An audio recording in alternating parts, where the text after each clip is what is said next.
Dear friends,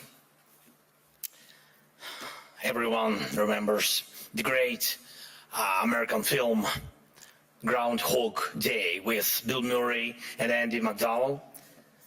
Yes, but no one would want to live like that, repeating the same thing for weeks, months, and of course for years. And yet, that's exactly how we live now. And it's our life. And every forum like this one proves it. Just last year, here in Davos, I ended my speech with the words, "Europe needs to know how to defend itself." A year has passed, and nothing has changed. We are still in a situation where I must say the same words, but why? The answer is not just about the threats that exist or may appear. Each year brings something new for Europe and for the world. Everyone turned attention to Greenland. And it's clear most leaders simply are not sure what to do about it. And it seems like everyone is just waiting for America to cool down on this topic, hoping it will pass away. But what if will not? What then? There was so much talk about the protests in Iran, but they drowned in blood. The world has not helped enough the Iranian people, and it's true. It has stood aside. In Europe, there was Christmas and New Year celebrations, the seasonal holidays. By the time politicians came back to work and started forming a position, the Ayatollah has already killed thousands. And what will Iran become after this bloodshed? If the regime survives, it sends a clear signal to every bully: kill enough people and you stay in power.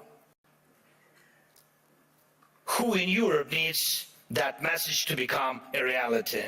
And yet Europe hasn't even tried to build its own response. Let's look at the Western Hemisphere. President Trump led an operation in Venezuela and Maduro was arrested, and there were different opinions about it, but the fact remains: Maduro is on trial in New York. Sorry, but Putin is not on trial. And this is the fourth year of the biggest war in Europe since World War II. And the man who started it is not only free, he is still fighting for his frozen money in Europe. And you know what? He is having some success, it's true. It's Putin who's trying to decide how the frozen Russian assets should be used, not those who have the power to punish him for this war. Thankfully, the EU decided to freeze Russian assets indefinitely, and I'm grateful for that. Thanks Ursula, thanks Antonio, and all the leaders who helped. But when the time came to use those assets to defend against Russian aggression, the decision was blocked. Putin managed this, yes, managed to stop Europe, unfortunately. Next point. Because of the America's position, people are now avoiding the topic of the International Criminal Court. And that's understandable. It's American historical position.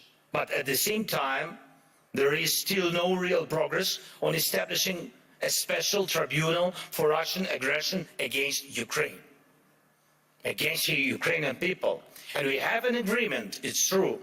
Many meetings have taken place, but still Europe hasn't reached even the point of having a home for the tribunal with staff and actual work happening inside. What's missing? Time or political will. Too often in Europe, something else is always more urgent than justice. Right now, we are working actively with partners on security guarantees, and I'm grateful for that, but those are for after the war ends. Once the ceasefire begins, there will be contingents and joint patrols and partner flags on Ukrainian soil. And that is a very good step and the right signal that UK and France are ready to actually commit their forces on the ground, and there is already a first agreement on that. Thank you, Keir, thanks Emmanuel, and all the leaders in our coalition. And we are doing everything to make sure that our coalition of the willing truly becomes a coalition of action. And again, everyone is very positive, but, always but the backstop of President Trump is needed. And again, no security guarantees work without the US. But what about the ceasefire itself? Who can help make it happen? Europe loves to discuss the future, but avoids taking action today, action that defines what kind of future we will have. That is the problem. Why can't President Trump stop tankers from the shale fleet and seize oil, but Europe doesn't? Russian oil is being transported right along European shores. That oil funds the war against Ukraine. That oil helps destabilize Europe. So Russian oil must be stopped and confiscated and sold for Europe's benefit. Why not? If Putin has no money, there is no war for Europe. If Europe has money, then it can protect its people. Right now, those tankers are making money for Putin, and that means Russia continues to push its sick agenda. Next point. I've said it before and I'll repeat it again. Europe needs united armed forces, forces that can truly defend Europe. Today, Europe relies only on the belief that if danger comes, NATO will act. But no one has really seen the alliance in action. If Putin decides to take Lithuania or strike Poland, who will respond? Who will respond? Right now, NATO exists thanks to belief that the United States will act, that it will not stand aside and will help. But what if it doesn't? Believe me, this question is everywhere in the minds of every European leader, and some try to get closer to President Trump, it's true. Some wait, hoping the problem will disappear. Some have started acting, investing in weapons production and etc., building partnerships, getting public support for higher defense spending. But let's remember, until America pressured Europe to spend more on defense, most countries were not even trying to reach 5% of GDP, the minimum needed to ensure security. Europe needs to know how to defend itself. And if you send 30 or 40 soldiers to Greenland, what is that for? What message does it send? What's the message to Putin, to China? And even more importantly, what message does it send to Denmark? The most important, your close ally. You either declare that European bases will protect the region from Russia and China and establish those bases, or you risk not being taken seriously because 30 or 40 soldiers will not protect anything. And we know what to do. If Russian warships are sailing freely around Greenland, Ukraine can help. We have the expertise and weapons to ensure not one of those ships remains. They can sink near Greenland just as they do near Crimea. No problem, we have the tools and we have people. For us, the sea is not the first line of defense, so we can take actions, and we know how to fight there if we were asked and if Ukraine were in NATO. But we are not. We will solve this problem with the Russian ships. As for Iran, everyone is waiting to see what America will do. And the world offers nothing, Europe offers nothing, and doesn't not want to enter this issue as the supporter of the Iranian people and the democracy they need. But when you refuse to help a people fighting for freedom, the consequences return, and they are always negative. Belarus in 2020 is the example. No one helped their people, and now Russian or ethnic missiles are deployed in Belarus within range of most European capitals. That would not have happened if the Belarusian people had won in 2020. And we have told our European partners multiple times, act now. Act now against those missiles in Belarus. Missiles are never just decoration. But Europe still remains in Greenland mode. Maybe someday someone will do something. The issue of Russian oil is the same. It's good that many sanctions exist. Russian oil is getting cheaper, but the flow has not stopped. And Russian companies that fund Putin's war machine are still working. And that will not change. That will not change without more sanctions. And we are grateful for all the pressure put on the aggressor. But let's be honest.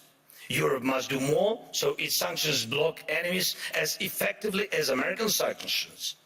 Why is that important? Because if Europe is not seen as a global force, if its actions don't scare bad actors, then Europe will always be reacting, catching up with new dangers and attacks. We all see that the forces trying to destroy Europe do not face a single day. They operate freely, even operate inside Europe. Every victor who lives off European money while trying to sell out European interests deserves a smack upside the head. And if he feels comfortable in Moscow, it doesn't mean we should let European capitals become little Moscows. We must remember what separates Russia from all of us. The most fundamental line of conflict between Russia and Ukraine and all of Europe is this: Russia fights to devalue people, to make sure that when dictators want to destroy someone, they can. But they must lose power, not gain it. For example, Russian missiles are produced only because there are ways to bypass sanctions. It's true. Everyone sees how Russia tries to freeze Ukrainians. Now, our people, Ukrainians to death at minus 20 degrees Celsius. But Russia couldn't build any ballistic or cruise missiles without critical components from other countries, and it's not just China.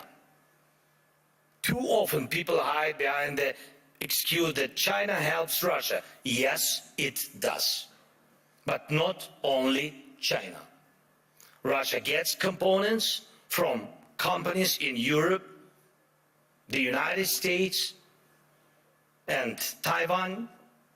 Right now, many are investing in stability around Taiwan to avoid war. But can Taiwanese companies stop contributing electronics to Russia's war? Europe says almost nothing. America says nothing. And Putin makes missiles. And I thank every country, of course, and every company that helps Ukraine repair its energy system. This is crucial. Thank you to all who support the Pearl program, helping us buy Patriot missiles. But wouldn't it be cheaper and easier to just cut Russia off from the components it needs for missiles production, or even destroy the factories making them. Last year, most of the time was spent talking about long-range weapons for Ukraine. And everybody said that the solution was within range. Now, no one is even talking about it. But Russian missiles and Shaheeds are still here. And we still have the coordinates of the factories where they are made. Today, they target Ukraine. Tomorrow, it could be any NATO country. And here in Europe, we are advised not to mention tomahawks. Not to mention tomahawks to the Americans, not to spoil the mood. And we are told not to bring up Taurus missiles. When the subject is Turkey, diplomats say don't offend Greece. When it's Greece, they say be careful with Turkey.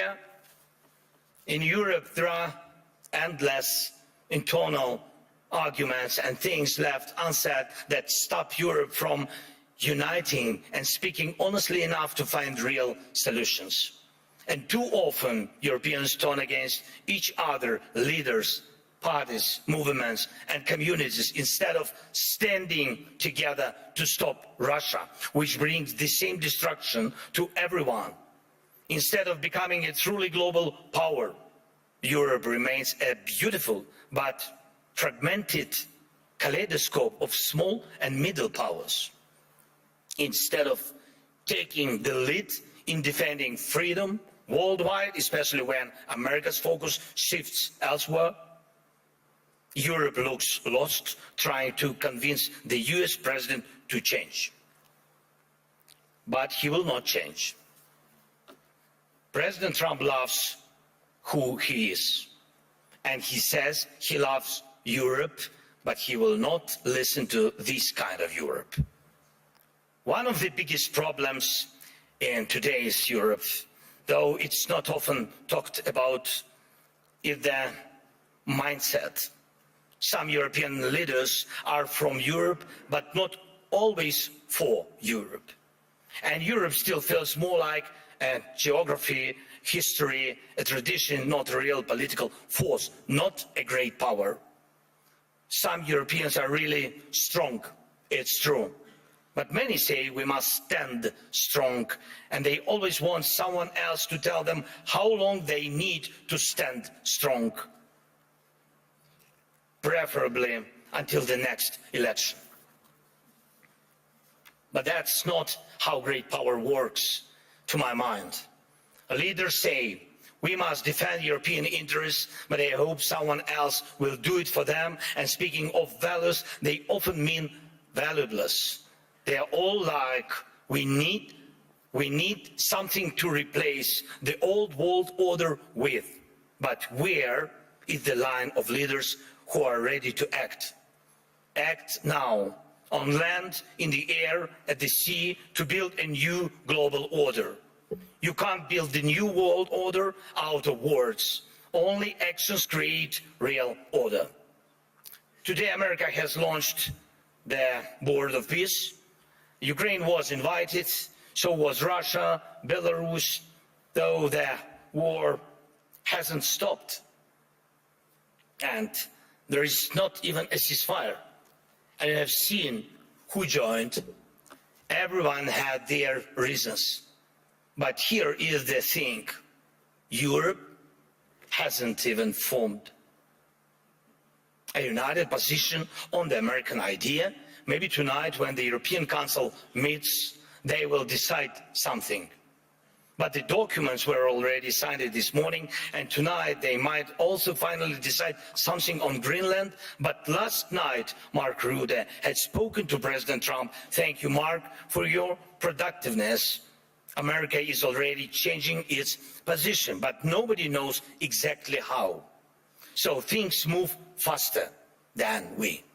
Things move faster than Europe. And how can Europe keep up? Dear friends, we should not degrade ourselves to secondary roles, not when we have a chance to be a great power together. We should not accept that Europe is just a salad of small and middle powers seasoned with enemies of Europe. When united, we are truly invincible.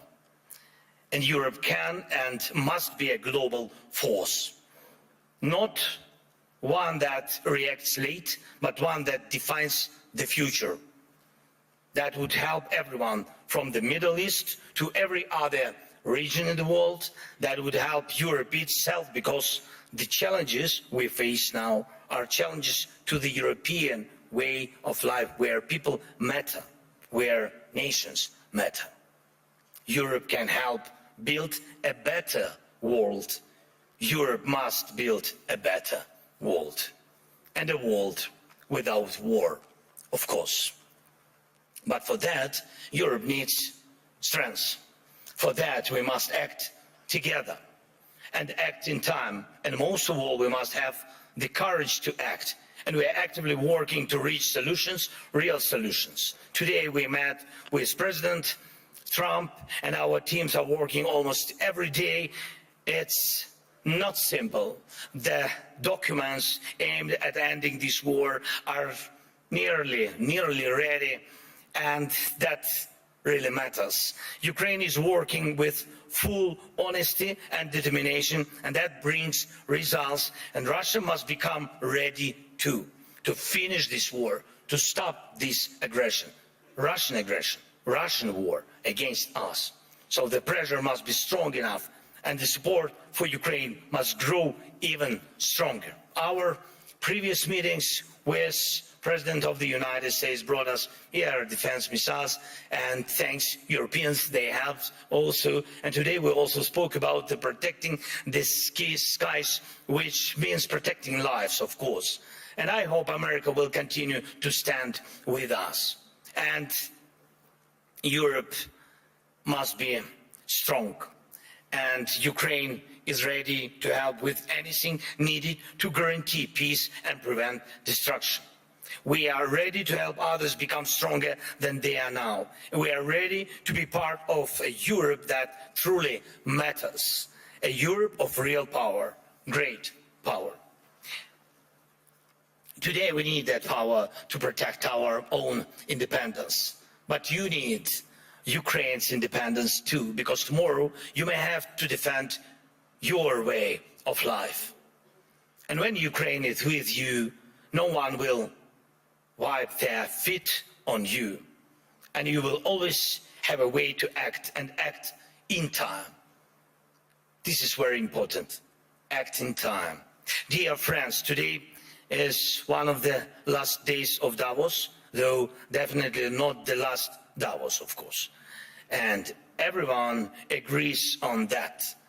Many people believe that somehow things will work out on their own. But we cannot rely on somehow. For real security, faith is not enough. Faith in a partner, in a lucky turn of events. No intellectual discussions are capable of stopping wars. We need action. World order comes from action, and we just need the courage to act. Without action now, there is no tomorrow. Let's end this Groundhog Day. And yes, it's possible. Thank you. Slava Ukraini.